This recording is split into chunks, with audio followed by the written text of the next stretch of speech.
और बिहार चुनाव से जुड़ी पल पल की अपडेट लगातार हम आपको मुहैया करा रहे हैं और इस वक्त की बड़ी खबर आपको बता दें कि दरभंगा के सुगराइन में वोटिंग का बॉयकॉट किया गया है। मकामी लोगों ने किया है वोटिंग का बॉयकॉट। सड़क नहीं बनने पर वोटिंग की मुखालिफत ये लोग करते हुए दिखाई दे रहे हैं। 4 बूथों पर एक भी वोट नहीं डाला गया है।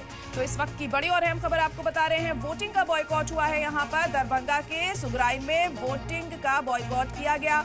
मकामी लोगों ने वोटिंग का बॉयकॉट किया है और सड़क नहीं बनने को लेकर ये लोग नाराज थे और उसी के चलते इन्होंने वोटिंग का बॉयकॉट किया है और 4 बूथों पर एक भी वोट नहीं डाला गया है। तो इस वक्त की बड़ी और अहम खबर, पल पल की अपडेट, सारी जानकारी बिहार चुनाव से जुड़ी हुई लगातार आपको हम मुहैया करा रहे हैं। और अहम खबर इस वक्त सामने आ रही है कि वोटिंग का बॉयकॉट किया गया है क्योंकि लोगों में नाराजगी इस बात को लेकर है कि इनके इलाके की सड़क नहीं बनी है। पिछले कई बार से ये लोग गुहार लगा चुके हैं। तमाम नेता इनके घरों में पहुंचते हैं और इनकी सड़क बनाने का दावे और वादे करते दिखाई देते हैं, लेकिन जब वो सत्ता में आ जाते हैं तो इनकी बात को नहीं पूरा किया जाता। इसी बात की नाराजगी इन लोगों में बनी हुई है और अब इन्होंने वोटिंग का इसीलिए बॉयकॉट कर दिया है कि इनका कहना है कि तमाम तरह के दावे चुनावों से पहले तो किए जाते हैं, लेकिन सत्ता में आने के बाद कोई भी वादा पूरा नहीं होता।